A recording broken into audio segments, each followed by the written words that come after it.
To celebrate a year of TellyCast, we've teamed up with Workshare Consulting to launch the TellyCast Workshare Content Industry Monitor. Taking the pulse of the global business of TV, this exclusive regular survey will analyse your views to find out how the TV business feels about the key issues it faces today. So, we're asking all of our listeners, from producers to financiers, from distributors to networks, and everyone in between, to please take a few minutes to fill out our survey. We're asking about how confident you feel about your job or business, how you've been impacted by the lockdown, both personally and professionally, how the industry leaders have performed, about virtual markets and events, and the return to a new normal working life and industry recovery. Just go to telecast-podcast.com/survey to complete it. It'll only take 10 minutes and you'll be helping take the temperature of the global TV industry right now. Plus, we'll send you a copy of the full results when we publish in April. Thanks a lot.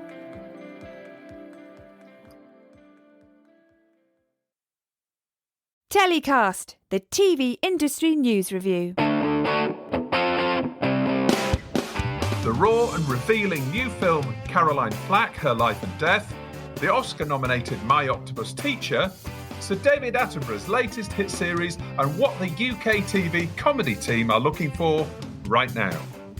Hi, I'm Justin Crosby, and welcome to the 50th episode of TellyCast. On this week's show, my guests are Off the Fence's Bo Stehmeier, Humblebee Films' Stephen Dunleavy, and Dob Freedman from Curious Films.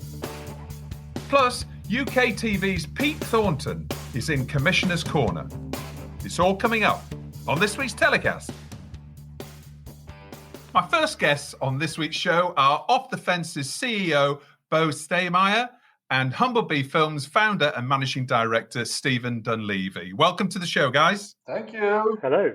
Great to have you both on our 50th episode. Woo! Hey.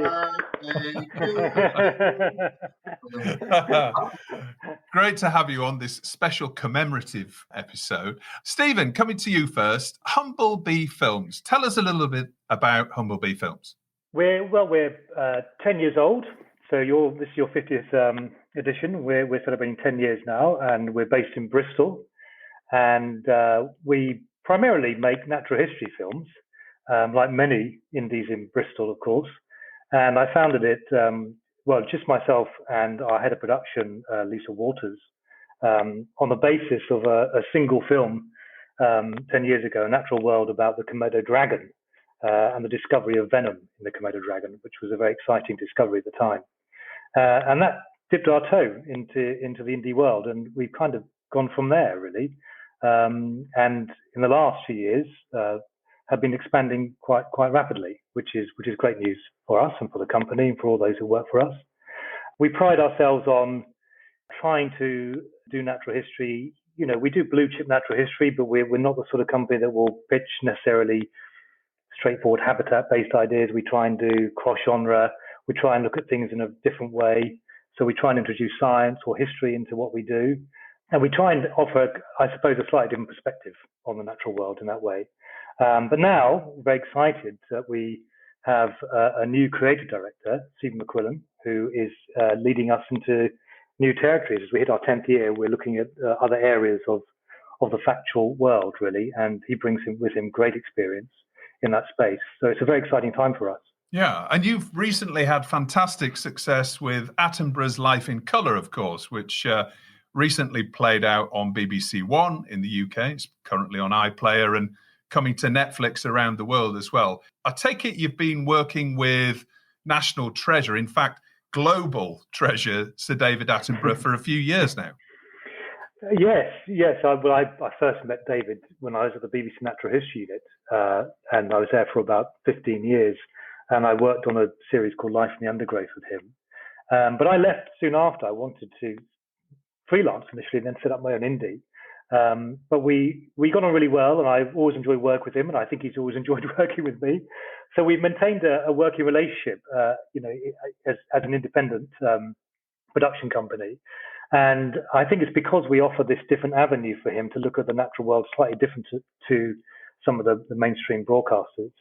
And I think it was within our second year as an independent, we pitched an idea to him called Natural Curiosities, which actually, I know you have a guest from UKTV on later on today, but we actually wanted to pitch it towards UKTV as a series of shorts, in fact, 10-minute shorts. And we went to see UKTV with the idea, and the commissioning editor was Catherine Catton, who's now BBC Factual Commissioning, and she fell in love with the idea and thought it was fantastic because it was a look at the history of how we discovered things in natural history and looking at some of the curiosities like platypus or, and our understanding and how that's evolved and some of the most ridiculous explanations of these creatures in the past because they baffled science. And she immediately fell in love with it. So this is not 10 minutes, this is going to be half hours. So we did a 5-part series with him, and literally as we hit the edit suites with that 5 parts, they commissioned another 10 parts, and then it went on for 4 seasons. So I loved making that series, and it was the first returnable format, I suppose, that we had. And I know David really enjoyed it because it's tapped into a part of his interest in the history of discovery that he hadn't really touched on before. So it was very exciting. So, well, let's take a short listen to a clip from Attenborough's Life in Colour. The natural world is full of colours.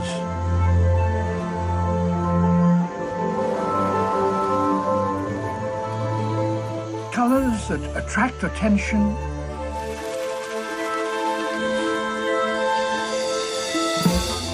colours that blend beautifully with their background,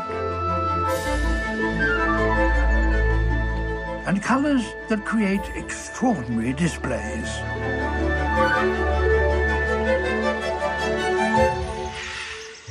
There are few animals more brilliantly coloured than these scarlet macaws. Animals can use colour for all kinds of different reasons, and some have colours that we ourselves can't even see.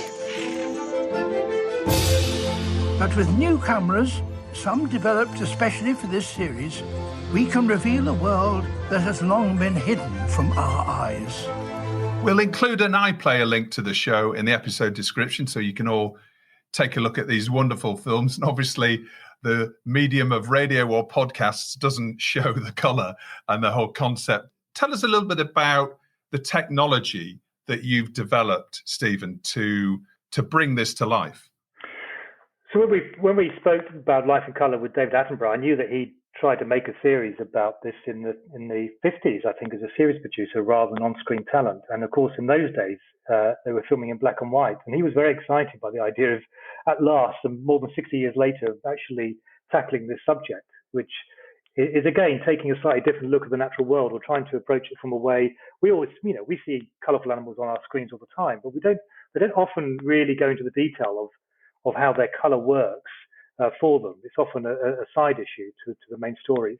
So he was really keen to tell this story, and part of that was using new technology to see colours or that we can't ourselves see. And we started work with a couple of scientists, one in America and one in Australia. Both of them have been working on polarization cameras, and these are cameras that can record polarized light. And it's a very complex. I still haven't quite got my head around polarized light, but it's looking at how light is refracted or reflected, and it becomes polarized as we have polarizing sunglasses. And many animals use this in their day-to-day lives. And these cameras are really in their infancy. And so we work with these scientists to really make them field-worthy, because some of them were actually being developed for medical purposes, so working in labs, and hadn't really been taken out into the field before. At the same time, one of those scientists in Australia, Professor Justin Marshall, who works on colour in animals, had been developing a UV system, which is based on it's an old traditional thing of beam splitting, but people hadn't really used it a lot in recent years. And he kind of reinvented the wheel with it, so we could do it in 4K. So he was splitting light, so you could get ultraviolet light in one camera, and what we might say is normal light, or the light that we can see in another camera.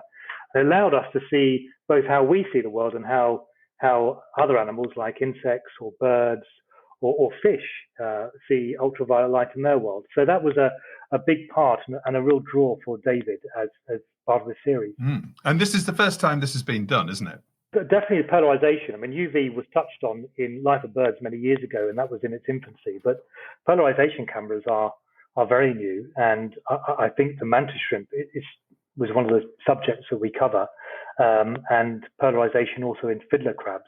But we were trying to combine the different aspects of polarized light and represent it in a way that our eyes could understand. And really, that's an aspect of software and scientists building software and interpreting the image. I mean, I liken these things to telescopes. You're not actually recording a visual image in the same way that you would with a conventional camera. You get a load of data sets, which are then interpreted, and you have to then feed that in and work out what the animal is seeing. So all that is new technology in a sense, and it allows us a little window into their world.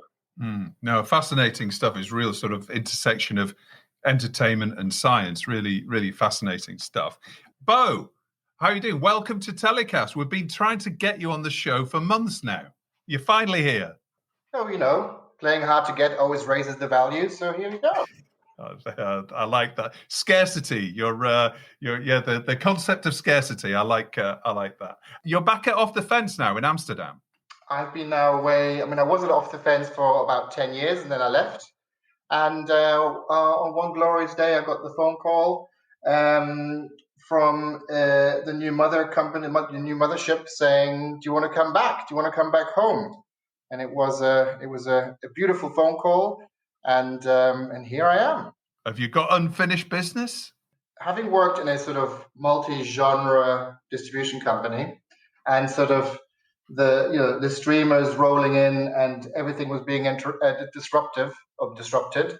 I had a real sense that in order to put it all back together again, you need to pick a specific genre, and doing it from a multi-genre point of view is very difficult. And sort of from a very esoteric point of view, factual or non-scripted always kept a roof over my head and food on the table. And I thought it's good to come back and to reinvest and help sort of, put back the programming and development pipeline and the production financing pipeline that have been so badly disrupted over the last, 6-7 years. And yes, and here I am, 3 months in and still excited. Very good, very good. And congratulations. This week there's the Oscar nomination for My Octopus Teacher. Yeah, he's totally phenomenal. I mean, it's an amazing project. Craig Foster being able to capture this, special relationship at a point in his life, which was, he was facing burnout. It was sort of really, this way or that way, and this creature came out of nowhere to help guide him. As this sort of Lao Tse saying goes, when the student is ready, the teacher appears. And I think not only in this film does the teacher appear as an octopus, but I think it's a perfect timely piece, because I think this little creature also appeared for us as a society. And I'm sort of very thankful that Netflix gave it such a sort of far reach globally to show this message, because it's a very, very important one. The message of we're all one, we're all connected. And for a little creature like that crawling out of the deep, dark kelp forest to possibly, fingers crossed, to win an Oscar would be phenomenal. And hopefully it can come along and accept it as well. Yes. Brilliant. That would be good. It would probably need 9 different Oscars, or 8 rather, should I say that? I think there we are. 8. Octo. Thank you. Well, let's not get greedy. One is plenty. Yes, absolutely. So let's get a little taste for My Octopus Teacher. A lot of people say an octopus is like an alien. But the strange thing is, as you get closer to them, you realize that we're very similar in a lot of ways. You're stepping into this completely different world.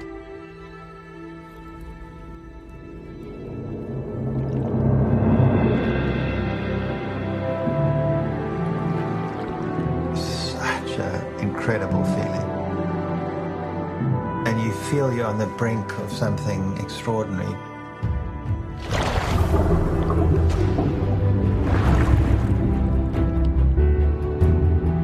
But you realize that there's a line that can't be crossed.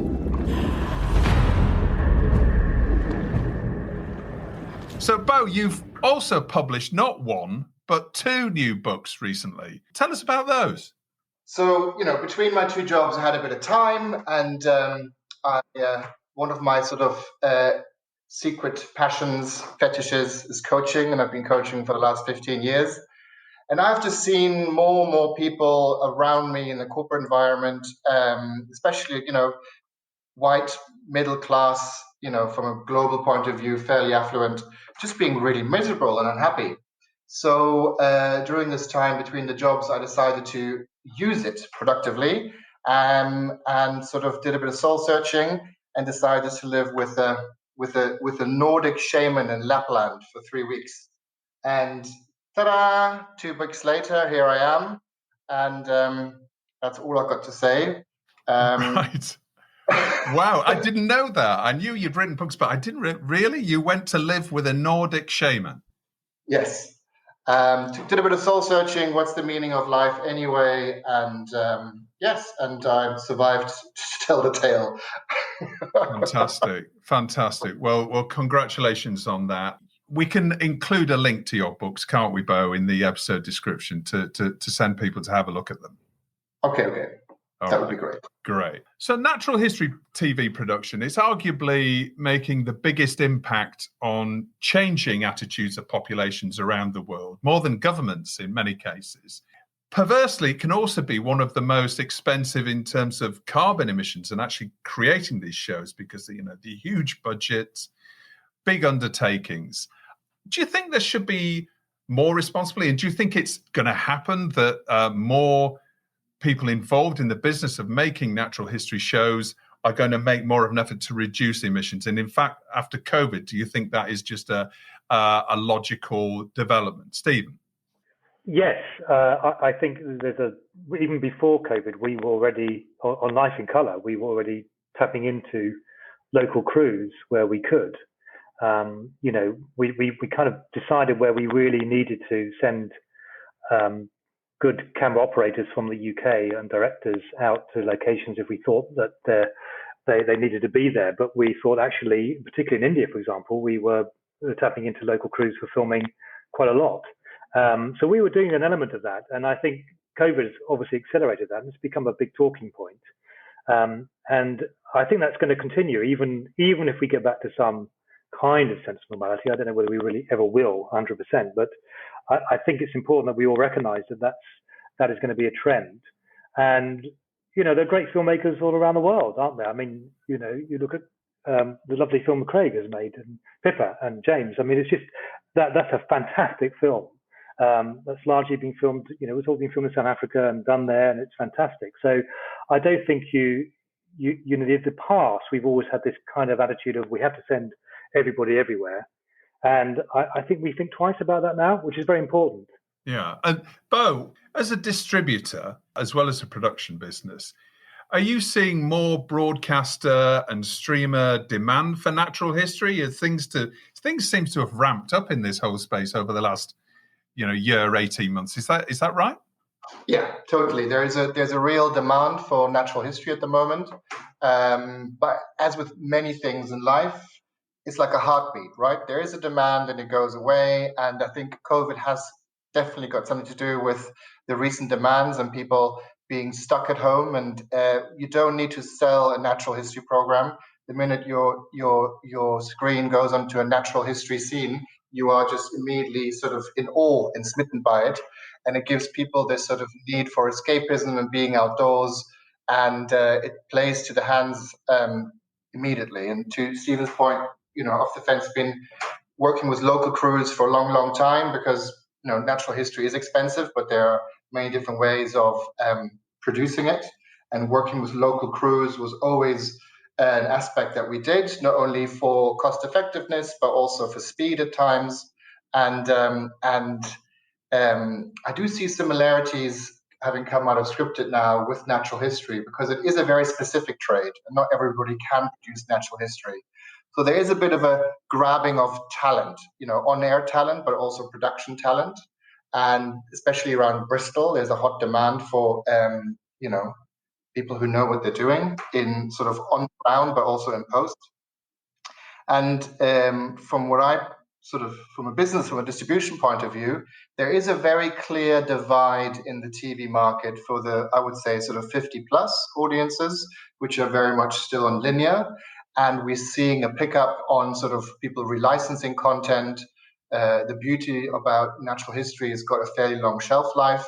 So broadcasters are using their runs more than they used to, and they are getting the ratings or even higher ratings than they were expecting.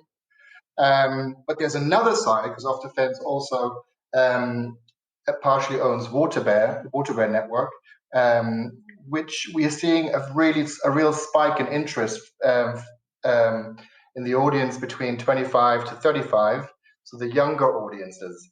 And what really excites me there is that they have an interest in the natural world, but they have very different storytelling to that world than the classic 50 plus audiences that are right now sort of leaning back into traditional genres because they just, sort of yearn for the status quo when the world was still normal. But these younger audiences are really developing new ways of telling stories. They're also moving away from the classic celebrities that are still celebrated by the 50 plus, but they're looking for new celebrities like the Gretas, and there's very interesting storytelling coming from that space, and they don't need budgets. So I'm really looking forward to the storytelling coming from that area. Yeah, and so you're talking about short form content, are you? You're talking about literally YouTubers that are starting to build their own sort of natural history shows? Well, I'm on a sort of secret mission to get rid of the word short form because it sort of describes what it's not. It's long form. So we like to call them atomic stories. And they are a cost-effective way, a very in-depth way of telling all sorts of different stories and sort of rewriting mainstream storytelling. It's a bit like biodiversity. We all know that biodiversity is really important, but when you're actually looking at television and the mainstream storytelling that we have, it's a bit like a mono story. There's no diversity in the way we tell stories. And these sort of atomic stories in different media that are now sort of sprinkling the media landscape have a very interesting scope of the way they tell the story, the music that they use, especially also natural history. Also the protagonists that are sort of featured in there. And I think I'm really excited by it because it's sort of this sort of narrative diversity which will keep the genre natural history going for years to come. Stephen, you're obviously become known for being a blue chip producer of natural history, and there's streaming boom we've seen come in over the last year in particular, but over the last few years in some cases. But there's more buyers now, and a lot of these buyers are bigger businesses. They're huge, in many cases, American media corporations that are looking to invest into this kind of storytelling. Do you expect this demand to just keep on increasing and increasing over the next sort of 2-3 years? I think it will carry on for a little longer than maybe I thought it would to begin with, because in the past we've had boom and bust with blue chip natural history making in particular, and I remember when I suppose it was just as traditional broadcasters like the BBC kind of drove that cycle. But as these streamers come online, and there are more coming, they are tending to look towards natural history, and I think we share, as Bo was saying, that it has a long shelf life. I mean, it's a little bit like drama. People, if you can put it onto one of these, and people will come to it and may watch it again because it's got great quality.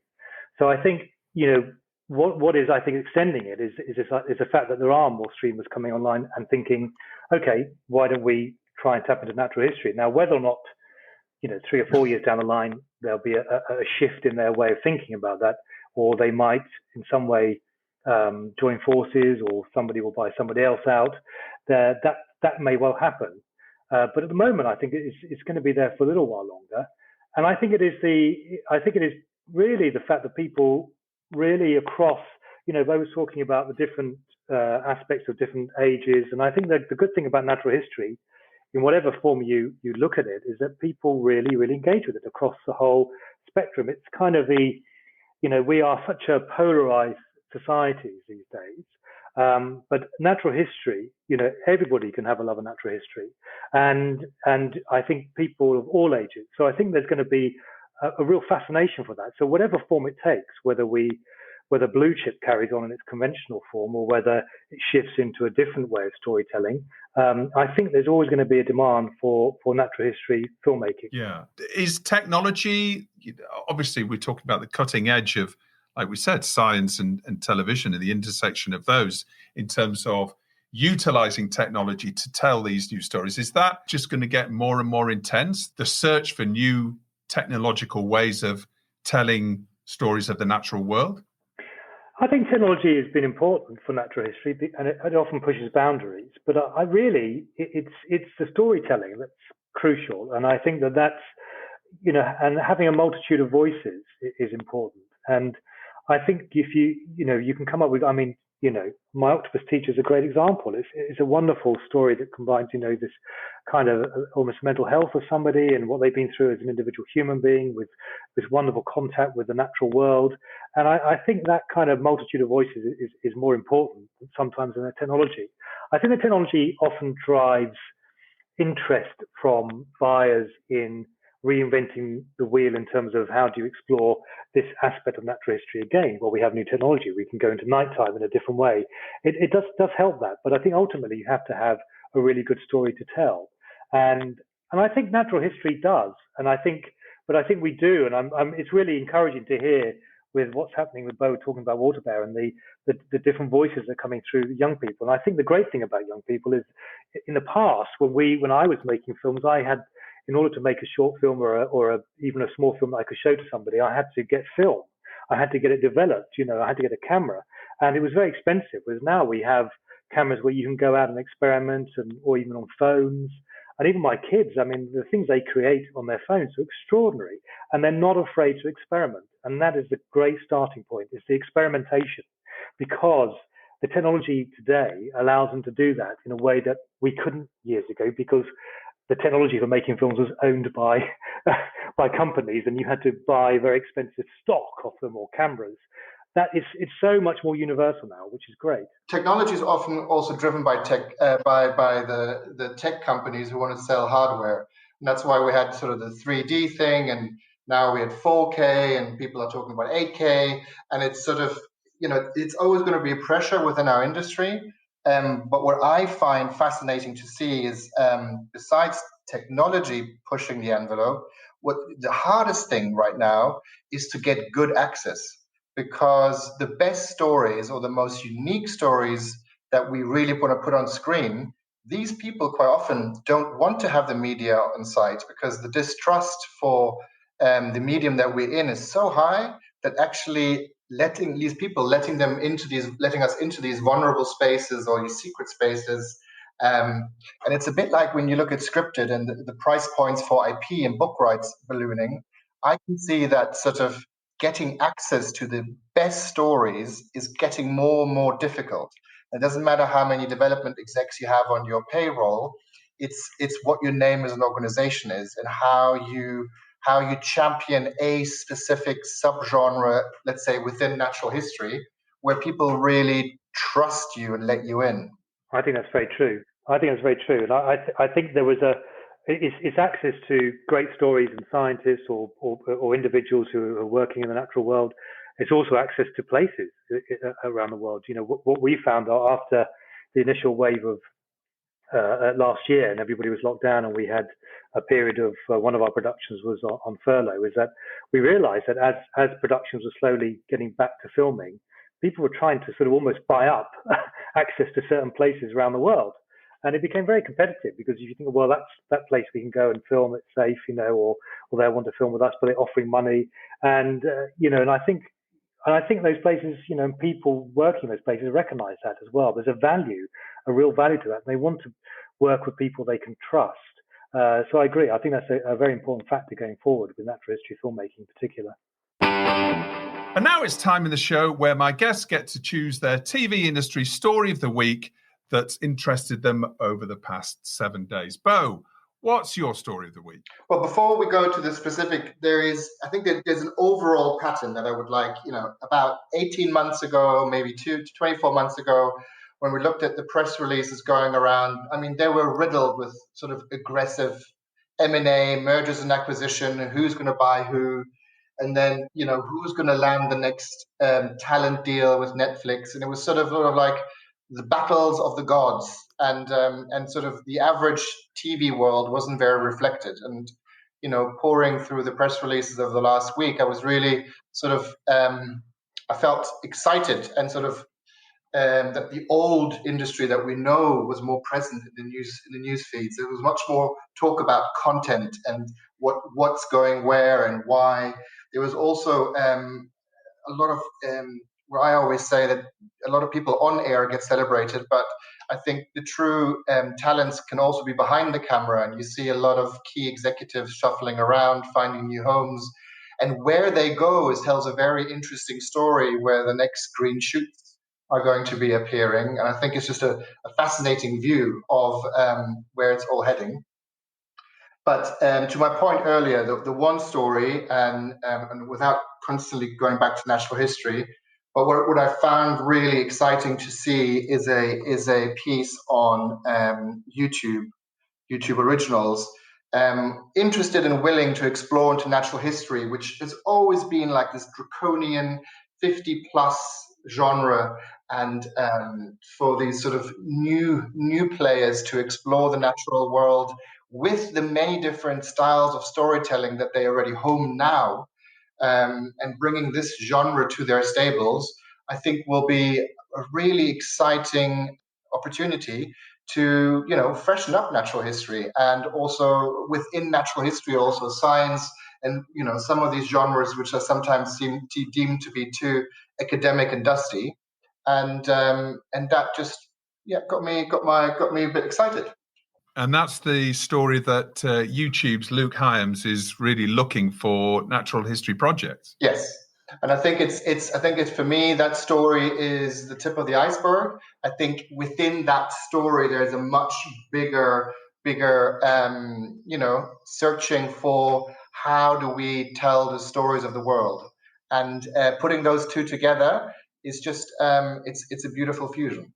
Stephen, what's your story of the week?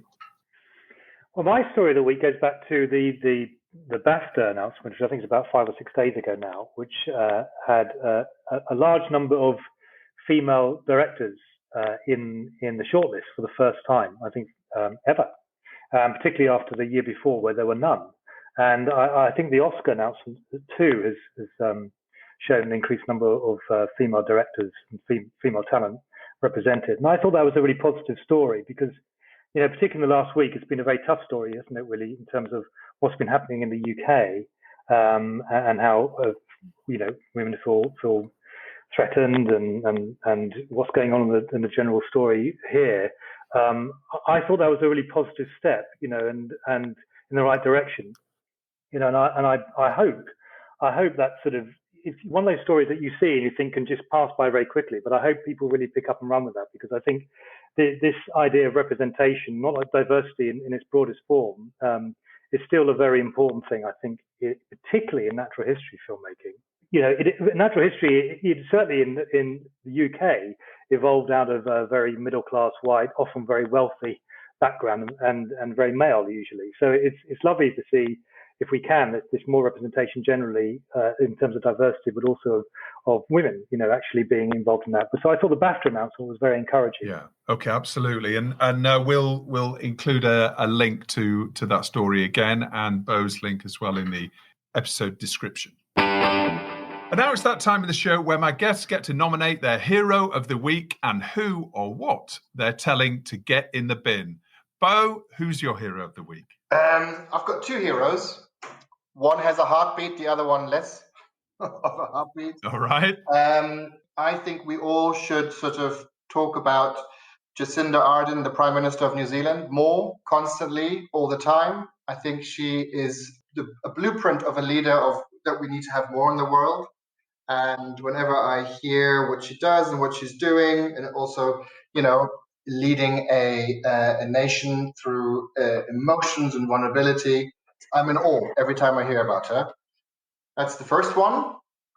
And the second one is a bit sort of dry, but it also, I think it allows for green shoots in the future.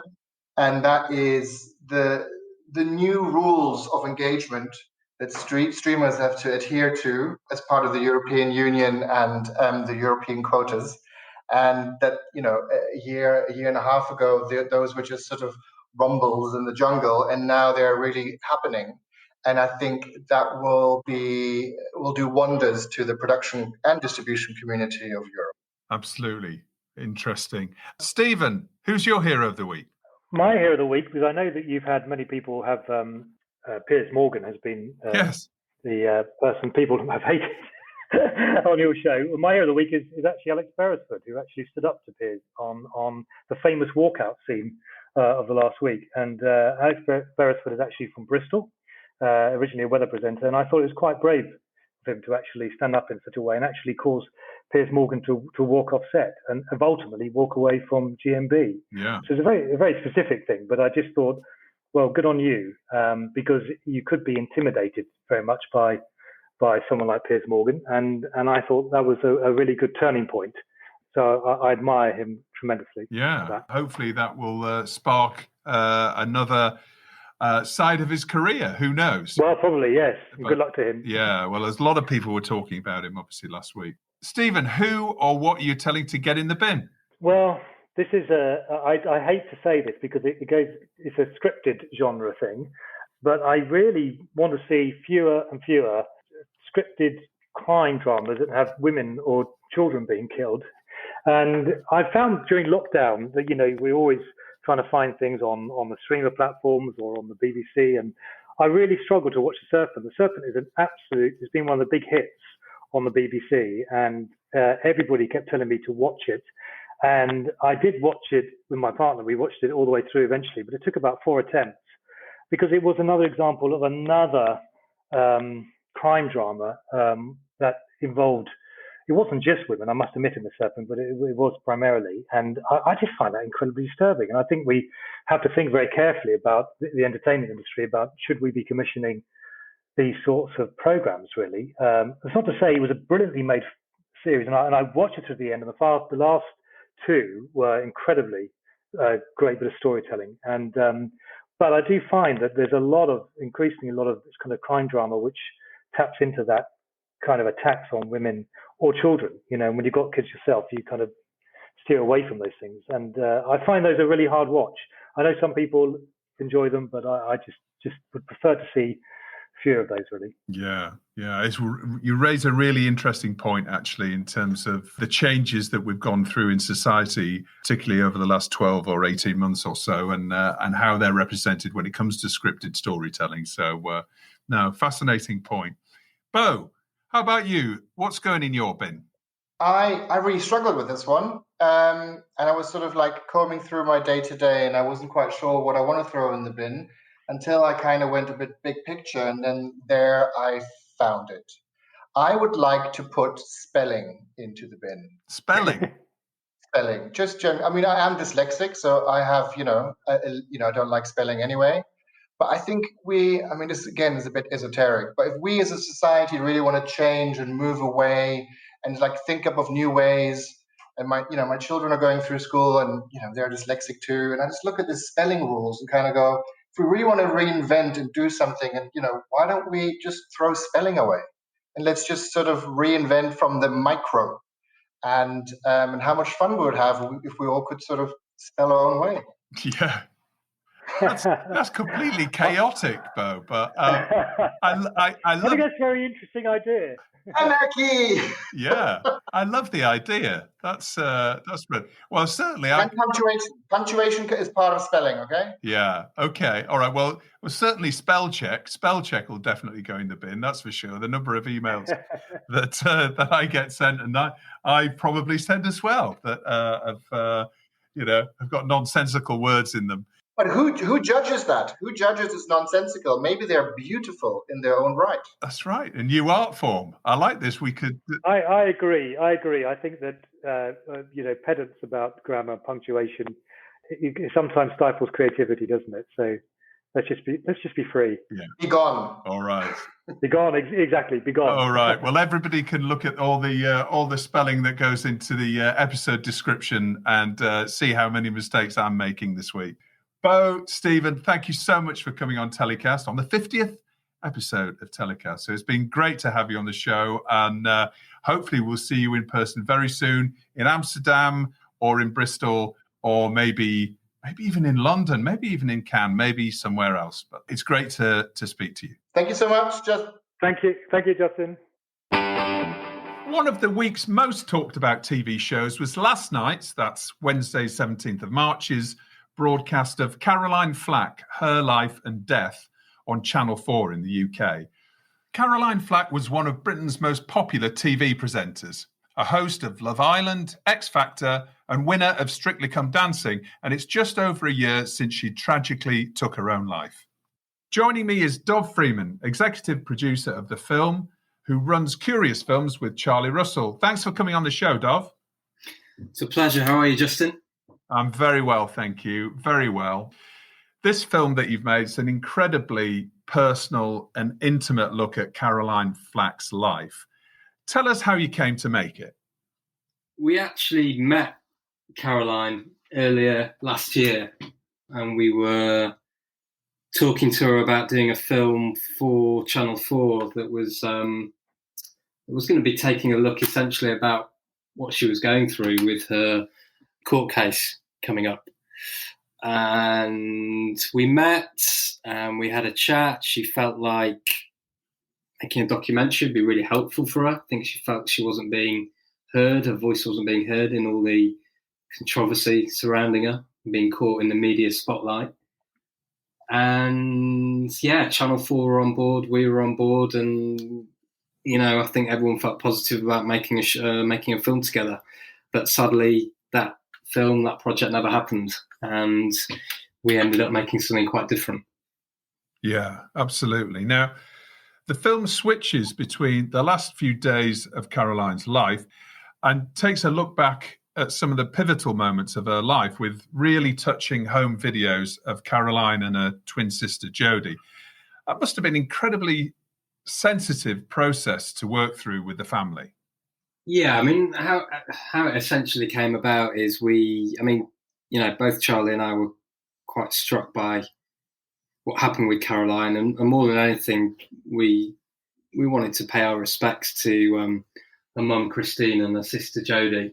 Not forgetting, of course, when Caroline passed away, COVID was only a few weeks around the corner and the first lockdown. So we eventually reached out to the family, and I think we went to see them in the summer, maybe late summer last year, just to essentially pay our respects and tell them about our encounter with Carrie. Actually, what we never knew was Carrie had told her mum and sister that she was going to be making a documentary with us. So, the dots were kind of drawn together really, and quite quickly the conversation turned to what a film could look like now, and whether or not they would be interested in, going on that journey with us. I think essentially we all felt that someone was probably going to make a film about Caroline's life. As you said in your intro, she was one of Britain's kind of biggest celebrities, biggest stars. So someone was going to make a film about what happened to her. And I think the family felt that if there was one going to be made, then, it should have an essence of what Caroline wanted to do, and have their involvement with it, which is where the conversation took us. And you mentioned Carrie early on. Can you just explain who Carrie is? Yes, Carrie, Caroline's nickname, shortened name for what her friends and family call her. And I think she's referred to Carrie a lot in the film as well. The film strikes me as a really sensitive study of suicide and mental health. She was obviously an incredibly talented presenter, but she wasn't equipped for everything that comes with fame today, was she? Well, who is equipped for everything that fame throws at you today?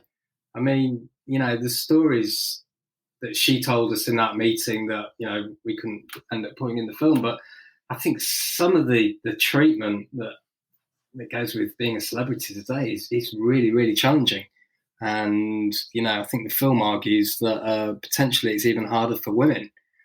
So, yeah, I know one of her friends does make that comment, but I think, Caroline's story isn't, sadly, it's not a completely original story. We've seen, women, high-profile women in the spotlight. This has happened to before, but I think what feels like heightened with Caroline's story is the role that press played, the role that social media played, and kind of mental health. We thought it was important to kind of really look back at Caroline's whole life to try and explore, why she died, what happened to her. How do you maintain an objective view in terms of the process of making a film and creating a really great piece of work and delivering that to a broadcaster, whilst working with a family that's so clearly still shattered from this whole experience? How do you maintain that objective view? I think we took things very slowly at the beginning with the family and kind of trying to work out what it was we wanted to make and what they wanted to make, and, having an open conversation with the channel as well. We went quite slowly with them. I think Charlie, my business partner and the director of the film, in the early stages, he just went and hung out with Christine and Jodie, just himself and the camera, just to kind of work out, first of all, get them comfortable with the process of talking about Caroline and sort of being filmed and stuff as well. So we used that as a way to work out what the story is that they wanted to tell, how honest they wanted to be. And it was a constantly evolving conversation with the channel about where we thought the film was going to be heading. I mean, I'm in awe of kind of not just Christine and Jodie, but all the contributors in the film. I think all of them are so brave and honest in what they talk about in the film. It really strikes me as kind of, one of the most powerful elements of the doc. Well, it's incredibly moving. And you mentioned the contributors. Amongst Caroline's friends and family, there's also some of her other co-stars, Dermot O'Leary and Ollie Murs, who she's obviously both seem incredibly affected by Caroline's death. Do you think it was cathartic for them to appear in the film and talk about Caroline? Yeah, no, absolutely, I do. I think for everyone, and I actually think even going back to Chris and Jodie, when we started filming with them, remember we were like 4 or 5 months after Caroline died. So I think that whole process, they started to understand it was going to be more cathartic for them. And then I think that flowed into our friends and family. Other friends that we see in the doc, like Dermot, Ollie, Anna Blue, in the film. But in a weird way, I think COVID has a role to play in all this as well, in that, Caroline died and then the country went into lockdown, and, I think all of us, everyone was kind of starved of kind of human interaction to some degree. But when you're throwing in grief into the mix there, I think that by the time we sat our interviewees down, we created this safe interview space that was cathartic for all of them to really open up about the loss of their friend. And I think there's a real potency again about those interviews and how honest and truthful they are. And, I do think COVID and the year that we've all lived through has had a role to play in that. When it comes to Caroline's mum and her twin sister, Jodie, and not just her sister, a twin sister, which must make it even more difficult, were they really keen to have this film made as not only obviously something to remember Caroline by, but to touch on all those issues that you mentioned earlier on, social media intrusion, etc.? I mean, do you think that they were really keen to touch on all those elements that played a part in Caroline tragically taking her own life? I think that's right. I don't think any of us quite understood, as I said from the outset, some of the points that the film was going to make. But I certainly think sitting down and showing them the doc about 3 or 4 weeks ago, they really felt how important this film was going to be for them, that it was going to create some sort of legacy for Caroline's death in the, you know, the areas that it touches on: mental health, suicide, duty of care in the TV industry. I think there's a lot in there, and I feel that their feeling about the film now is that hopefully it's going to start a conversation, and, you know, who knows, it might do some good.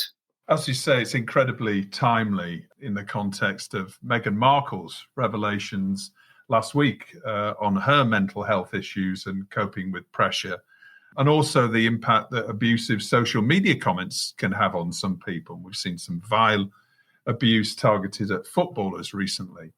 Caroline appeared to be addicted to social media as well. That's something that came through strongly in the film, and she must have been taking these really vile comments to heart, and that must have played a real role in her mental health at that point. Social media seems to really heighten the impact it's had on her story, and you hear throughout the film a lot of those closest to her talk about how addicted to her phone and the sort of affirmation of social media she was. And yeah, I think it was something everyone was aware with her. And I think one of her agents says they tried to win her off it, but she was addicted to that kind of affirmation. And I think we all know that social media has that effect on people. It does, and if, as we talked about earlier on, if people are less equipped mentally for that, then, you know, if they come in the firing line, it can be incredibly damaging. Is there a duty of care, do you think, from broadcasters to help their talent more? Because I think that, you know, it's easy to see people who are discovered, who are incredibly talented, whether that's on stage or as a presenter, and clearly what they want to achieve is they want to achieve fame, they want to be successful, and they want to be on the biggest shows. And that's exactly what Caroline achieved. But, you know, the impact and the pressure that brings with that, from in terms of media intrusion, in terms of her private life and everything else, do you think there's a duty of care from broadcasters to really start to help their talent a little bit more than they are doing right now? Yeah, I think it's probably the whole industry rather than just broadcasters. But I think, you know, one of the saddest parts of the film is that Caroline felt so ashamed to share her mental health problems with those around her. And, you know, if the film does any good, then hopefully it's kind of like, let's talk about these kind of things, the problems that we have. So I think, yes, the broadcasters have a role to play, but, you know, I think that's the same for production companies. I think that's the same for, you know, production teams. You know, it's throughout the whole industry. And I think, you know, there's a lot of conversations like this around at the moment. And my hope is that if people take anything from this film, it's like, you know, if people have problems, and, you know, we shouldn't be ashamed to talk about them. It's a hard, high-pressure job in all different genres of making telly. So, yeah, I would just hope that people feel it's all right to talk about them, because that feels, for me, the greatest sort of tragedy that she didn't. Yeah, absolutely. So, well, I wish you all the very best of success with this film. It's a remarkably sensitive view of Caroline's life, and I really do hope it will go on to be widely recognised as something that, you know, really can play a part in making a bit of a difference to people and how they cope with mental health issues across the TV industry. In terms of other things that Curious are on with at the moment, and obviously you're actually one of the first people that's come on the show who's been nominated as a hero of the week and also come on as a guest. I think John McVeigh from PACT is the only other person to have that high accolade. That was for your previous documentary, or one of your previous documentary films, Being Frank, which was, you know, incredibly well received as well, quite rightly. What else have you been up to recently? I'm not sure how much we can talk about, really. We've got a couple of projects in production for the BBC. We just started a new kind of true crime project for another broadcaster as well. But they're both sort of quite tightly under wraps at the moment. But we're busy. It feels like the sort of brand of the sort of films that we want to be making, kind of premium, factual stories, seems to be coming through. And yeah, we're making the kind of films that we wanted to make, and one of the reasons why we set Curious Films up in the first place. So we're busy, but looking forward to restrictions hopefully being lifted somewhat in the coming months, because I'm sure, like everyone, it's been very, very challenging to keep going through COVID and keep the teams going, and just the amount of resources and that have gone into keeping everyone safe has been considerable. But hopefully we're coming out the other end of it now. Do you expect to see a real bounce in terms of commissions, in terms of projects that you've possibly got in at broadcasters now that might get greenlit once more and more confidence returns? Do you expect it to be a really sort of bumper second half of the year? I'm hoping so. I think everyone, from our experience and our conversations, I think there's a lot of wait and see happening. I think particularly with projects that are involving more international travel, I feel people are maybe hoping things will ease somewhat. So projects that channels know that they want to do, they're going to sort of hit the green light on. Yeah, I think everyone's just hoping for a bit more confidence. I mean, we're hoping to be back in an office again in the next 5 or 6 weeks, probably not full time, 5 days a week, but I think, delivering films like the Caroline doc, doing it all remotely has been really, really challenging, as I'm sure everyone listening to this podcast can appreciate. So I think we're looking forward to, in the first instance, just FaceTime again with each other a couple of times a week, whether that be production meetings or development sessions. I think we're all feeling very starved of sort of personal contact. Curious Films has been going for, 3 years now? Is that right? A bit under, about 2.5 years. 2.5 years. Okay. So still a very young production company. You've had amazing success so far with some of your previous films, and I'm sure you will have on this one as well. Is now the time for you taking investment to grow things faster, or are you quite happy as you are growing organically? I think we're enjoying growing organically at the moment. I think our first key priority was to sort of make sure we come through COVID and keep all our productions on track, and then throughout the year we've delivered those shows. So can we get more shows kind of commissions? Yeah, I think at the moment it's quite organic, and as I said, we're enjoying making the kind of films and projects that we want to be making. And then I think we'll sort of, maybe reassess when we're next year, when we're through this, which I hope we will be, and see what it needs. I mean, it's difficult to get a sense of where the indie community is and where the industry is, because you sort of feel you almost have tunnel vision for dealing with the challenges within your own company. So I'll be interested to see how the industry feels towards the end of the year next year, and hopefully confidence returns and we can see where we are. Yeah, you'll get much better sense of that, I think, when everybody can get into the same room and have a chat and say, how's it gone, and what do you think, and what's this broadcaster doing, or what's this distributor planning, or whatever. But you realise how much you miss those kind of industry get-togethers, just where you share stories or challenges or problems. I mean, that's probably been one of the hardest things we've missed kind of this year, because as I said, you're just so focused on what's kind of going on within your own company, and maybe you speak to a couple of other close friends that are doing similar things. But yeah, we feel really starved of those moments, don't we? And knowing what everyone else is going through, and how everyone's feeling and how everyone's businesses are doing. Someone equated it to me as being what everyone's boats are going to look like when the tide goes out of COVID. I think one of the things we experienced in sort of last year is we were able to speak to kind of more commissioners from like different platforms or channels than we than we had done before, because everyone's sort of sat at home essentially, right? And so we've started up new conversations with new people, and we're confident that we can, as we emerge through COVID, through the second half of the year, that hopefully they can start to become a little bit more fruitful, and we can, start working with more buyers.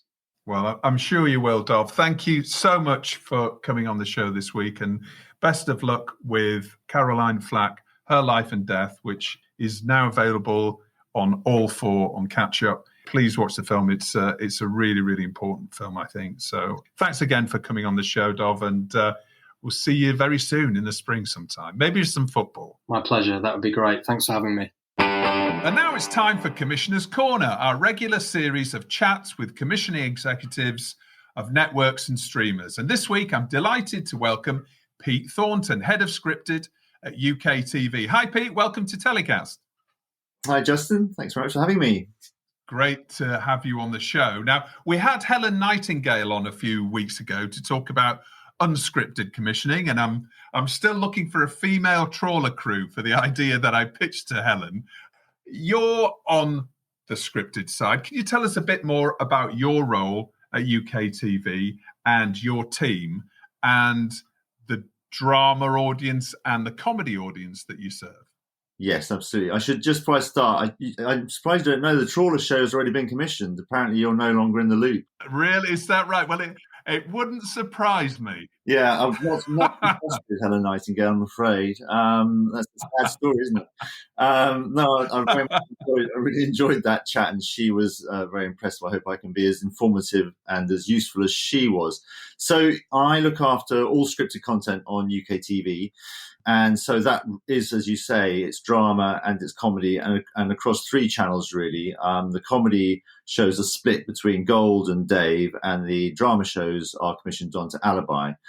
UKTV has been going about 25 years, and we have 7 channels in the linear space, of which some are in the pay space only, and some are available on Freeview as well. So in free to air space, we have Dave, Drama, and Yesterday.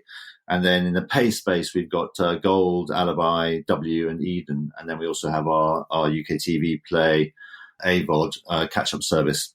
It's quite a broad remit. I have a drama specialist, Philippa Colley-Cousins, who I hope and understand is going to be having her own session with you guys in due course. And she'll talk in much more detail, I hope, about the drama initiative, which really she's spearheading. And then I'm due to shortly arriving. We hope we have a dedicated comedy commissioner coming to join us, and that's not announced yet, but hopefully not too distant future.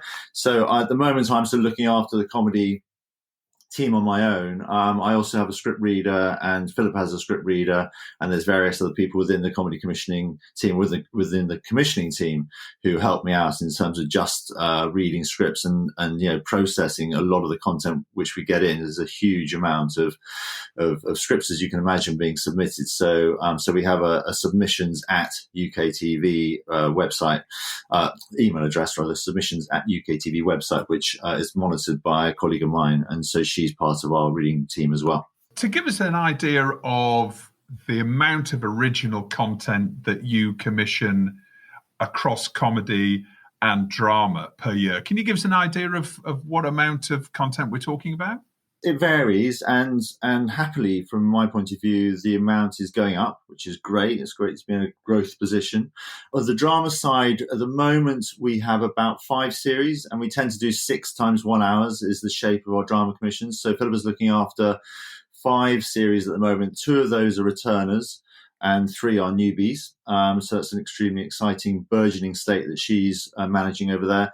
And then on the comedy front, we do about 3 to 4 series each a year on Dave and on Gold. And it varies in terms of total hours, because we start off in comedy, we start off by doing 3 half hours as a sort of Uber pilots. We don't make pilots in at UKTV. It just doesn't really work for us as a development strategy or route. So we do 3 half hours to start, which gives us a really good idea of the shape of any series, and it's just a better research tool than just doing 1 half hour, which is it's hard to tell what you've got from 1 half hour, particularly if you broadcast it. We don't do enough to do sort of pilot seasons.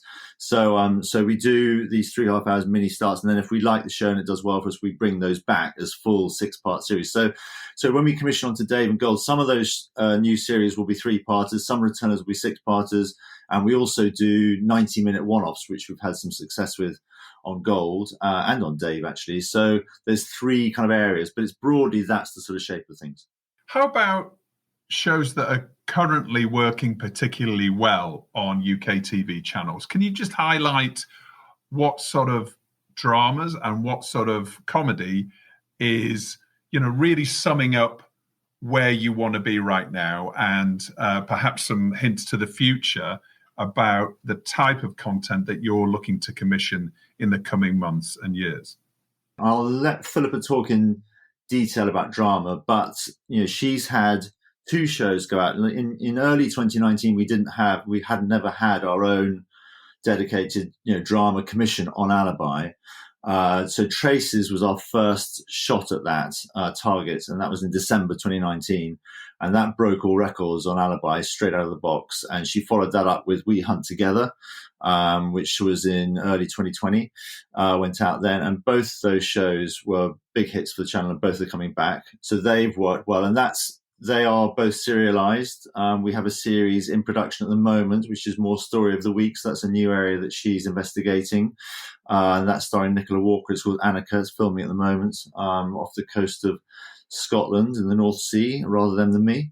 So that's a new flavour. And we have another Story of the Week show coming down the tracks, coming from World Productions, called The Diplomat, which is set in Barcelona. So there's different flavours that she will talk about there, but she's had huge success in the drama sphere, really straight out of the box, 2 swings at the bat and 2 home runs so far.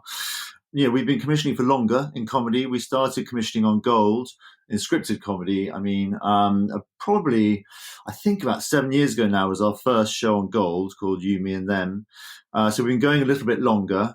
And recently we've had a pretty good run on Gold, starting off with a series with Johnny Vegas and Sean Gibson, which started off in 2017 as a 90-minute film, a sort of Agatha Christie spoof called Murder on the Blackpool Express.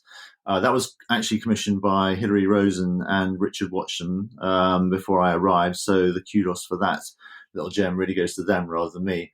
But I've been looking after it on their behalf since then. So we've had 3 films for Gold. Murder on the Blackpool Express was followed up by Death on the Tyne, and then last year, or 2019, Dial M from Middlesbrough. And we've now evolved that show because we always like to try to keep things as fresh as we possibly can. When you get a series that's working, it's really important to us that we protect it and look after it, but also that we allow it to grow and evolve and to keep it fresh. So with the Blackpool series, with that franchise, we thought, well, we've done 3-hour-long films and as annual treats. What can we do to explore the next steps for that? And we've evolved that into 3 one-hour episodes now. So the show's slightly changed.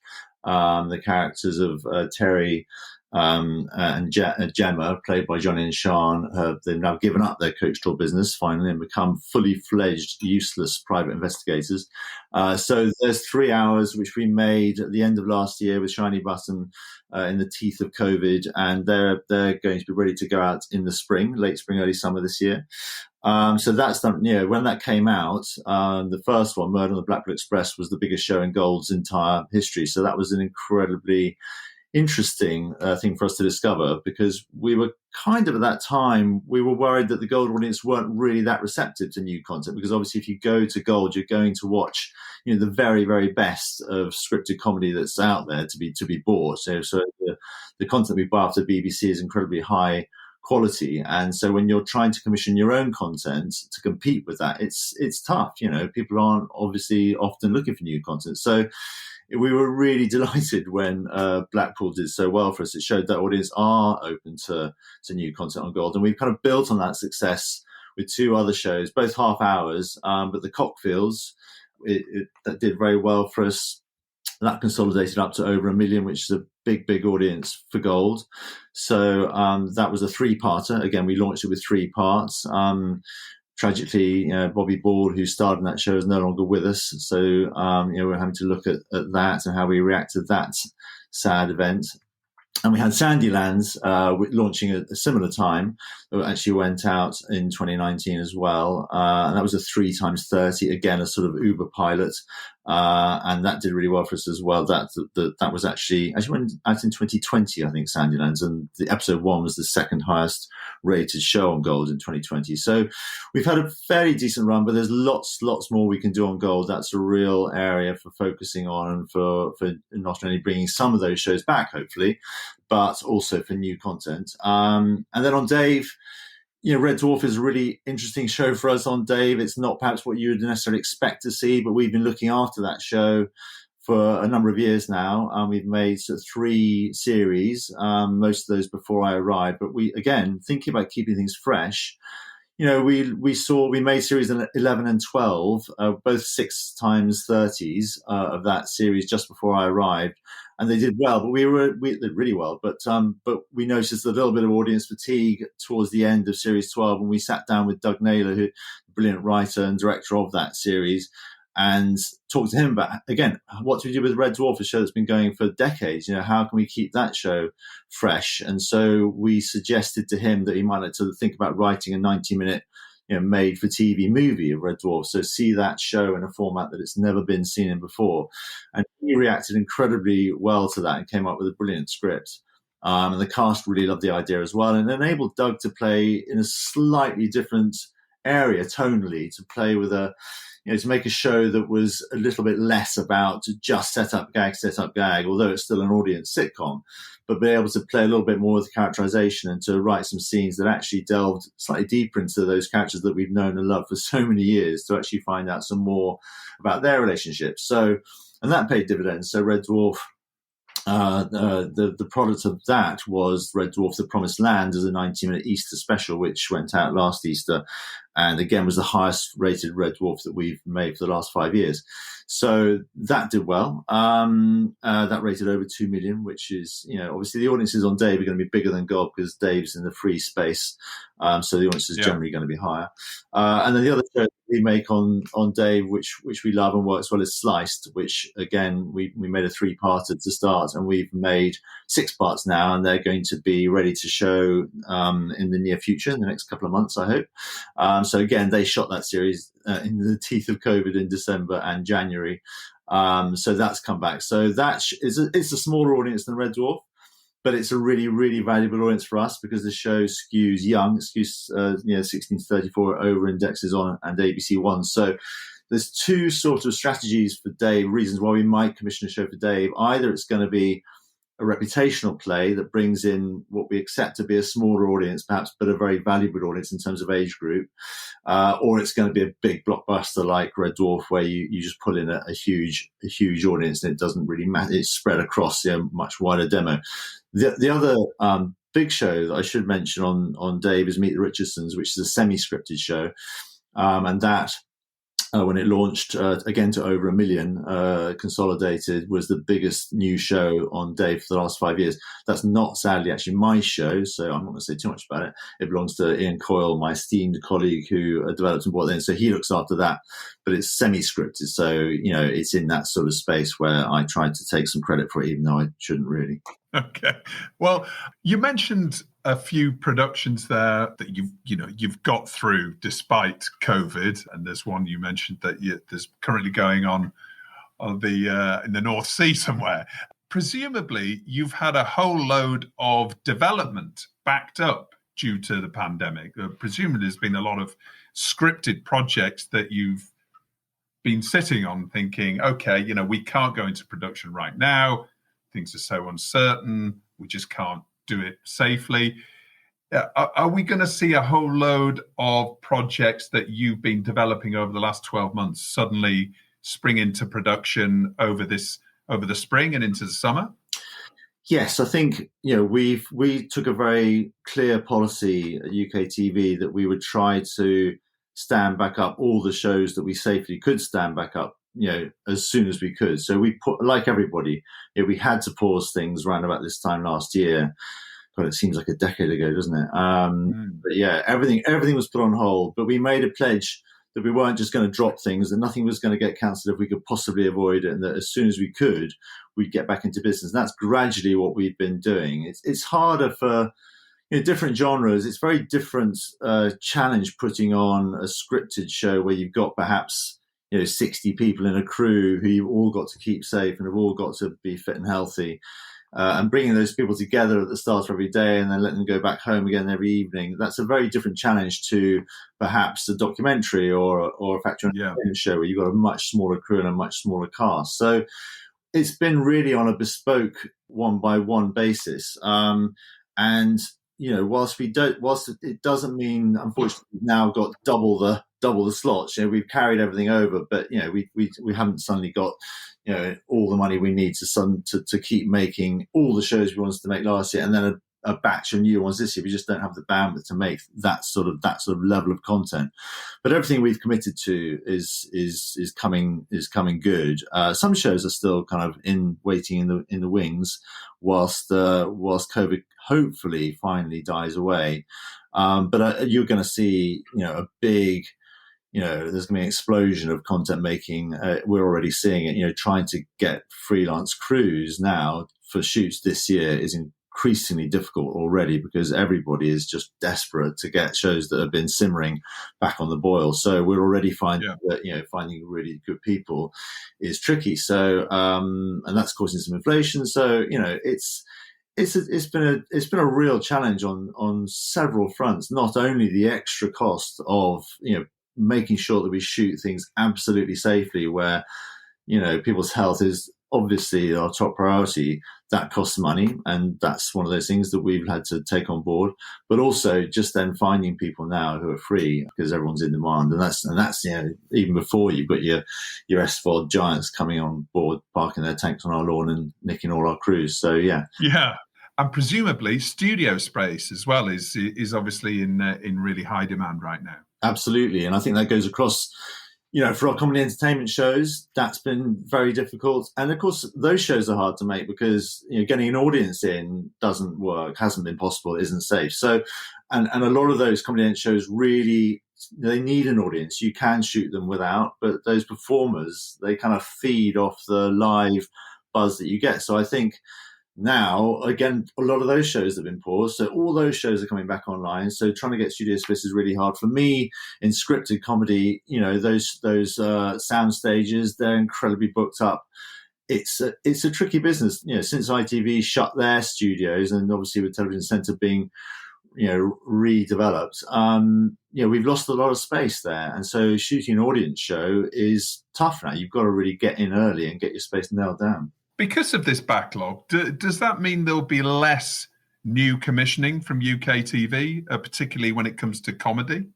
No, it's the opposite. There'll be we're ramping up all the time. So yes, some of the shows that we're making this year would have been made last year in an ideal world, but overall our spend is up. We've got about 150 projects on our slate across commissioning, so which is more than ever. And our spend in scripted is more than ever before on Dave this year, for example. Obviously, the drama projects is much newer, but that's the money being spent on drama is unprecedented on Alibi, and likewise on Gold.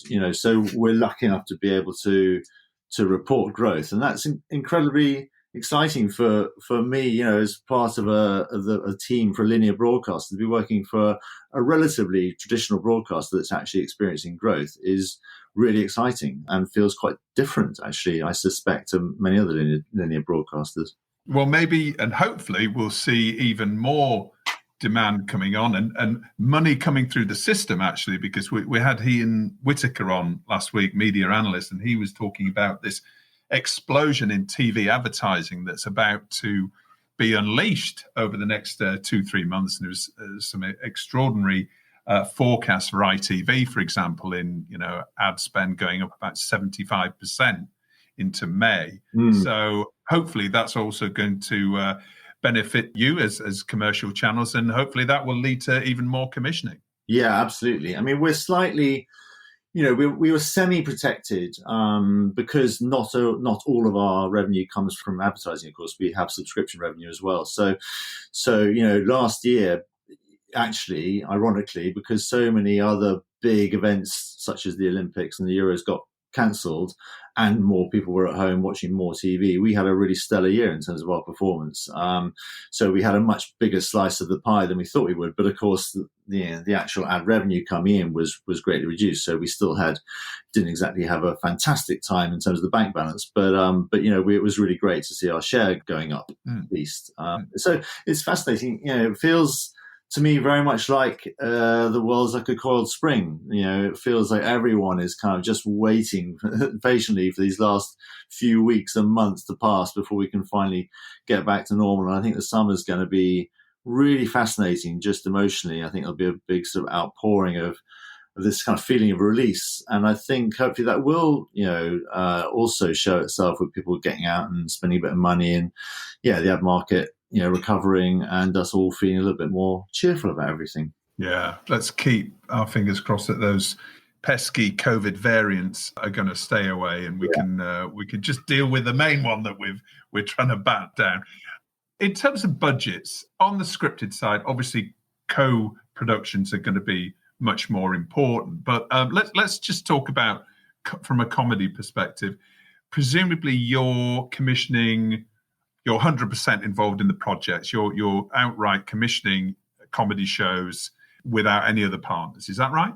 That's right. Yeah. I mean, generally, we fully fund our comedies, unlike our dramas. So we don't have a set tariff. It does vary a little bit from channel to channel, and it definitely varies from project to project. But we do have the sort of money that you need to do, very high quality work. So nobody's going to come to UKTV and find themselves suddenly having successfully received a commission, then staring down the barrel of paucity of money. That just isn't the way we work. So we're able to bat, very much alongside the bigger terrestrial broadcasters like Channel 4 and the BBC. That's not to say that we wouldn't consider co-proing. I mean, it's something that we've done in drama in the early days, really. In drama, I commissioned a show onto W, actually, called Flack, which was a co-commission with Pop, a small network in America. And that worked incredibly well for us and was very rewarding. And we're definitely interested in looking at that model for comedy on Day, for example. That's one of our longer term goals, is to see if we can get going on a sexy co-commission with an American broadcaster. It's much harder, as you'll know, with comedy because it doesn't tend to travel as well as drama does. But if we can do, it's a total win-win for us. I mean, why wouldn't we want to be in business on a show that either has double the budget we can normally be able to spend, and therefore we can afford to play with much bigger stars or much more ambitious production in general, or we can make the same show but half the money and commission double the number of shows. So it's and there shouldn't really be any cannibalization. We've proved that. We can make a show with an American co-commissioning partner that does very well for them at the same time as it does very well for us. So we know that that's not an impediment to things. So it's definitely something that I'm interested in talking to people about. It seems to me to be a win-win if we can get it right. And we have got a few bits of development, growing on our slate, which would definitely be suitable for co-proing. So it just gives us more bang for our buck. But happily for us, we can also afford to do it solo, which is handy because, the British sense of humour tends to be quite particular, shall we say. If you can crack that Anglo-American mid-Atlantic comedy, that's fantastic, isn't it? I mean, that can be, that can turn into a real global hit if you get that right. Absolutely. I mean, I think with Flack, that was an hour-long drama, but it was it had comedic elements. It was a little tonally, it wasn't a million miles from the sort of witty dialogue you get in a show like Killing Eve. And I think, with the recent fashion for more narrative comedies such as Fleabag or Catastrophe, to just pull a couple out of the ether, those shows have travelled well, and because they're slightly less skewed towards the pure pursuit of the joke and they're slightly more skewed towards telling a great story at the same time, obviously those stories travel.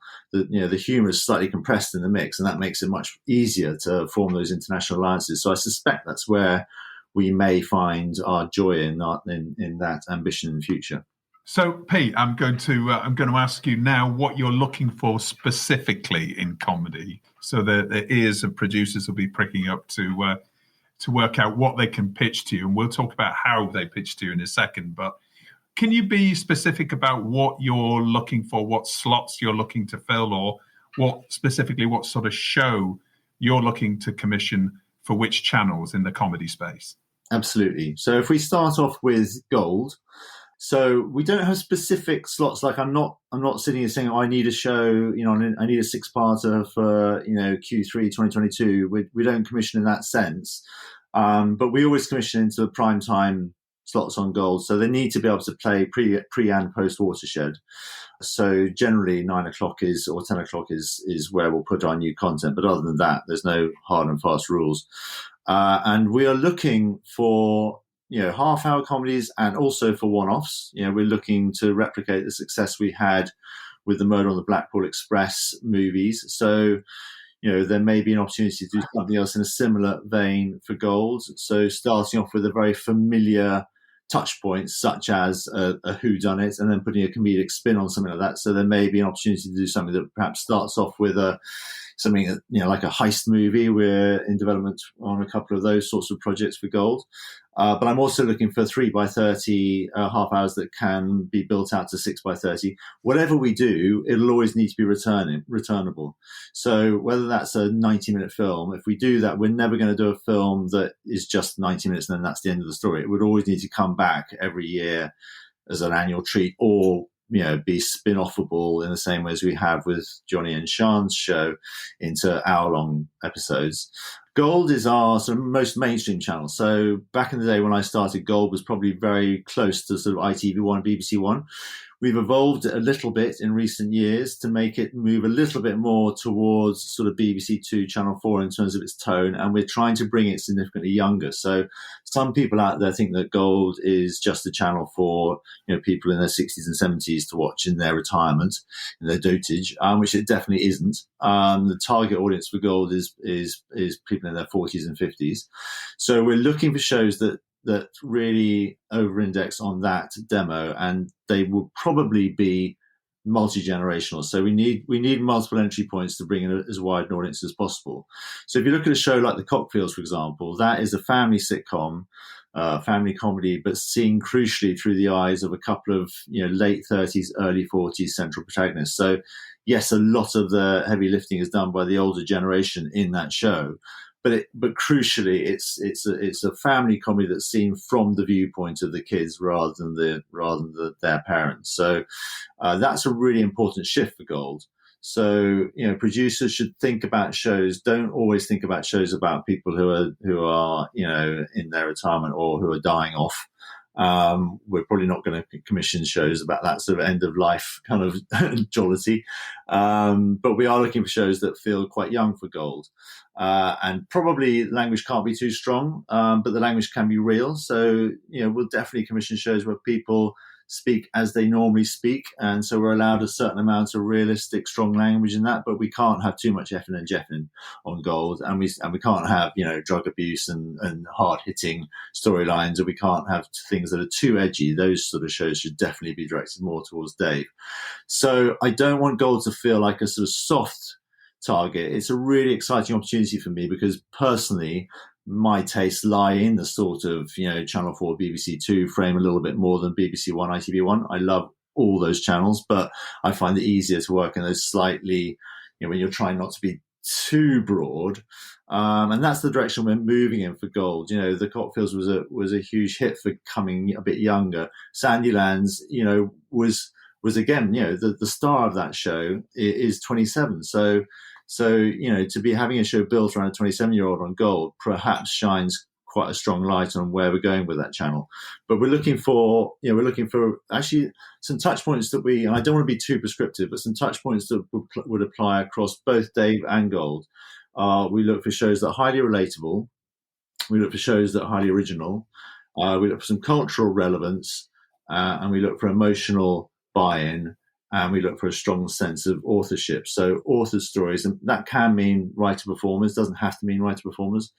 But, those, that's probably too much of a cage to put things in, but those are the sort of areas that we look at when we examine shows that come in. So we're not really looking for high concept content or period content on Gold. It's generally going to be, as I say, multi-generational, warm and inclusive, fresh, very contemporary stories, well told, with a really interesting cast of characters. When you say you want shows that are both highly relatable and completely original, I appreciate that is a bit of a contradiction in terms, because you can't have something that feels completely fresh but is also entirely relatable to everyone. But I think what I mean when I say that is, I want relatable precincts, so settings that we all know and understand, but populated with original characters who we haven't seen before. That will give us the originality that we need, but also coupled with the familiarity that we seek. On Dave, the tone is completely different, as you might imagine. Dave is much younger. The shows that we'll commission onto Dave tend to be monogenerational, so we're really focused on 16 to 34.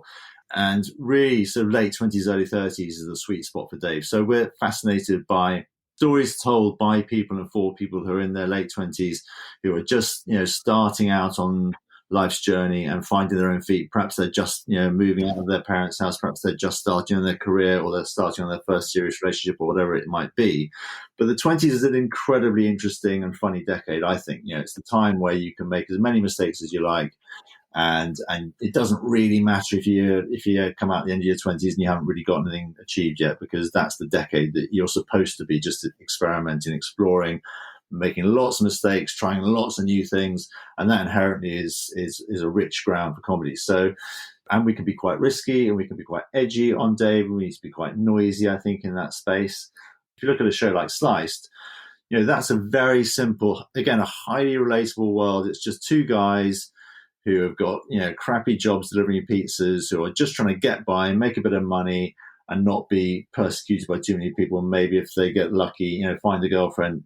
Those ambitions that everyone has in their 20s, they're central to that story, and we enjoy then throwing rocks in the path of those relatively modest ambitions. And when we upset those guys, that hopefully that lovable duo at the heart of that show, and Samson Kayo and Theo Bocklin-Biggs' characters, we do that through authority figures. So we'll do that through either it's their boss, or it's the police, or it's their parents, or whatever. So we feel united, hopefully, in our guys, and them having their lives ruined every week by these slightly older characters.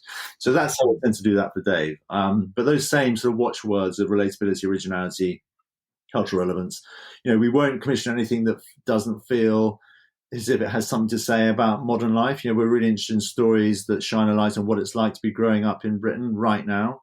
So another reason why we tend to shy away from doing period content on Dave. It's quite a difficult thing for us to do. And again, we've come on quite a strong journey from very high concept content. I mean, Red Dwarf is about as high concept as you get, although it is also obviously a domestic comedy about a group of characters living in a confined space you don't get on. That's inherently very funny and has done us very well for 30 odd years with that show. But it's sci-fi. We've come from that through Zapped, which was a show I was looking at for a while, which I loved, but again was quite high concept. About a guy falling through a tear in the fabric of time, through to Porters, which was much more grounded, but a workplace comedy set in hospital, but slightly heightened, still heightened characters and still heightened action, through to Sliced, and Sliced is really the sweet spot, I think, which is very low concept. So that's the sort of journey. It doesn't mean to say we wouldn't go back the other way, but at the moment we are looking to really hit that relatability target. And I think we're trying to keep nimble. We're trying to react to the times. I think with what we've all been through over the last year, that's changed people's thinking a little bit. I think everyone needs a bit of a cheer up. So we're probably much more open to shows that major on gags than we were when we were looking at more narrative comedy. Again, we're looking at both, but I'm very aware of the need for people to escape a little bit. Well, funnily enough, I've got an idea for a female trawler crew comedy. Is it funny? Is it funny though? It's very funny. Post Brexit, out on the high seas fighting the French fishing boats. Yeah, there you go. What are you definitely not looking for? Yeah, I've touched a little bit on what we're definitely looking for. I think for Dave, shows that have a very broad age range or have major roles for older characters probably wouldn't play on Dave. So keep focused on that exciting 16 to 34 age group. Other than that, there's nothing really that is off limits. There's a really broad ambition in terms of tone. So, we're looking at more, could we launch a half-hour drama on Today, for example, at some point in the near future?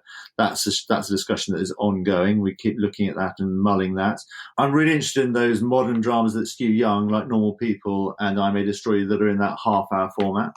So fascinating that when they came to make I May Destroy You, they decided on 12 half hours rather than more traditional 6 hours. So, is there a half-hour drama opportunity on Dave? Something that we might look at.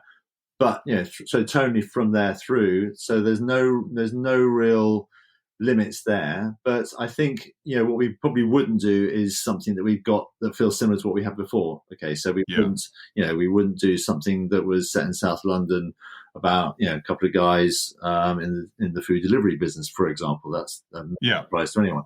On Gold, period comedy is difficult, although I love the ambition of shows like that. I think that's tricky. Shows that feel too tonally harsh are very tricky for Gold. We probably wouldn't do a comedy drama on Gold. People of that audience coming in to watch content on that channel are used to a high gag rate. They are used to warm, inclusive, broad, appealing. The gold standard of British comedy for years and years and years is the bedrock of that channel. So, we're not trying to compete with that. And in fact, when we have made shows that we thought, well, let's make something that feels a little bit like that content, it's really not worked out for us, because people go, well, why would I watch Only Fools and Horses? Why would I watch something that's a bit like Only Fools and Horses when I can watch Only Fools and Horses? Which is understandable. So where we've had success on Gold, we've moved away from there. We're still keeping some classic ingredients, but we try to make shows that feel much more contemporary. So I wouldn't do anything that feels traditional in any way. It needs to be, again, something that shines a light on what it's like to be alive right now, and comments on the world today is really important for us on both of those channels. So, so avoiding shows that feel traditional is a big one for Gold. And I probably won't on an awful lot of cancer comedies. I don't know why for Gold. People think that's what that audience wants. They don't want that. I can tell you that. So we won't do it. We won't be doing a comedy about end of life anytime soon, I don't think. Right. Okay. And I believe you currently have 2 writers' initiatives underway at UKTV. We do. And that's really important for us to do our bit, and more than our bit, in fact, to support diverse voices and to be more inclusive generally in all that we do. The first initiative is our Diverse Writers Initiative, which is a project orientated towards Dave. That's running at the moment, and submissions are still open. You can submit work to that initiative up until the 25th of this month. So that's really for any writers who feel that their voices aren't currently being heard or seen on British TV.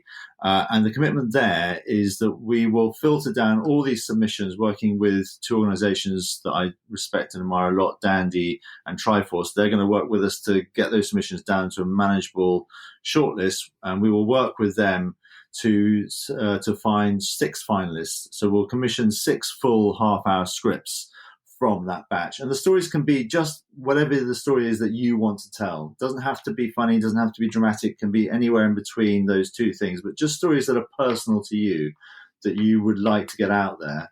We will commission 6 half-hour scripts, and those writers will be mentored and supported and helped through that process over a 3-month period. And from those 6 half-hour scripts, we will commission 4 individual episodes. So we're going to make a little anthology series to be broadcast on Dave. So that's a commitment from us to make at least 4 of those stories. And obviously we hope that each of those 4 stories could spin off into their own full series. But that's our starting point for that, a diverse anthology series that we're committed to making and broadcasting either late this year or early next year. And the second initiative is our Female Writers Initiative. And this is really a reaction to an audit we did on our slate at the very start of this year, where we realized that, as with many other broadcasters, I think we were underperforming in terms of female voices and female writers on our development slate. Is something that I've been puzzled over. I don't know why that's the case, but it definitely is the case. We've been developing and commissioning more male writers in the comedy space for a while. So I want to change that. I want to get us much more back to the correct 50-50 split that we all must aspire to. So we're working with Saskia and Emma at Comedy 50/50 on that initiative. The submissions have closed for that, unfortunately. We ran it fairly quickly. I hope it'll be the start of something much, much bigger and much better. But to give you an idea of how much demand there is, if people say, well, there just aren't the female writers out there, we threw the gauntlet down and said, send us, just a paragraph idea of a story you'd like to write and a 5-page writing sample. And we only opened the submission window for a relatively short period of time. It was open for, I think, just less than 10 days, and they received over 900 applicants. So if you think there aren't female writers out there who are hungry for work and hungry to be able to practice their craft, then they're completely mistaken. So that process, again, we're committed to making, in this case, we're going to commission 10 full treatments from the ideas that we receive. And from those treatments, we're going to commission at least 3 full half-hour paid scripts.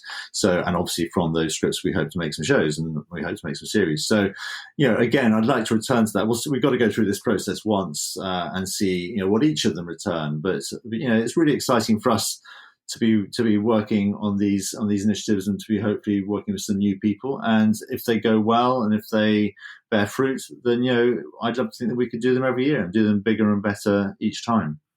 Very good. Fantastic. Well, we'll put links in the episode description to the initiative that is still open, so people can go to that and check that out. And then finally, how do producers contact you? You mentioned earlier on there's a portal, there's somewhere that producers can go to and submit their ideas. Can you just tell us about that? Yes, absolutely. So there's several ways. There's an email address dedicated to this, which is submissions@uktv.co.uk.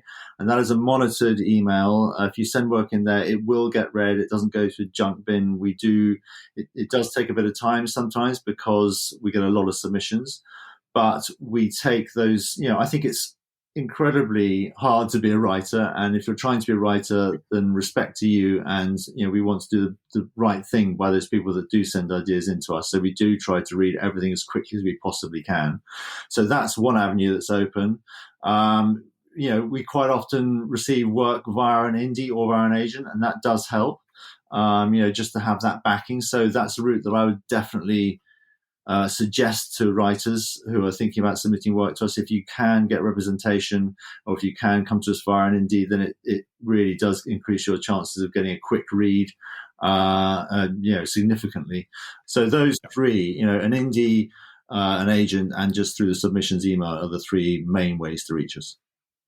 Okay, fantastic. Pete, thank you so much for coming on the show and giving us a really comprehensive look at the comedy that you're looking to commission. And we'll have Philippa on the show in a few weeks' time to talk much more about drama commissioning on UKTV. And I'll be in touch after this about the female trawler crew comedy. That's Absolutely.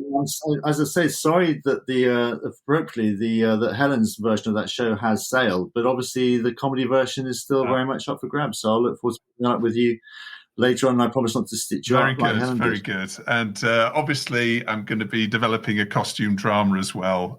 If that doesn't work, so you can tell Philippa to watch out for that one. Pete, thanks so much for coming on the show. Great to speak to you, and all the best for this year. Thanks, Justin. Thanks very much for having me. Well, that's about it for our 50th episode.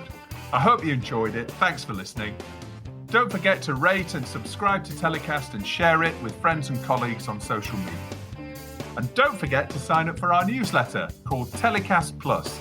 It's packed with interesting TV industry stories you may have missed, exclusive insight and opinion, including the secret producer, our intrepid, anonymous exec, reporting from the front line of TV production. It's all completely free. Just visit our website to sign up at telecast-podcast.com. And you can also follow us on Instagram, LinkedIn, and Twitter. TellyCast was edited by Ian Chambers and recorded in Lockdown 3 in London. We're still in lockdown. So until next Thursday, as always, stay safe.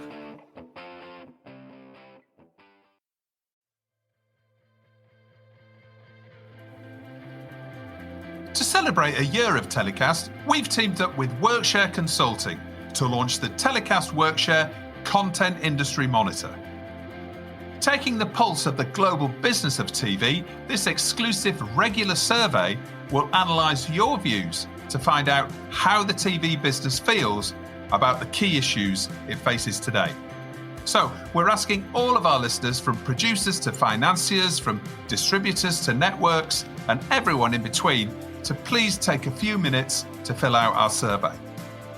We're asking about how confident you feel about your job or business, how you've been impacted by the lockdown, both personally and professionally, how the industry leaders have performed, about virtual markets and events, and the return to a new normal working life and industry recovery.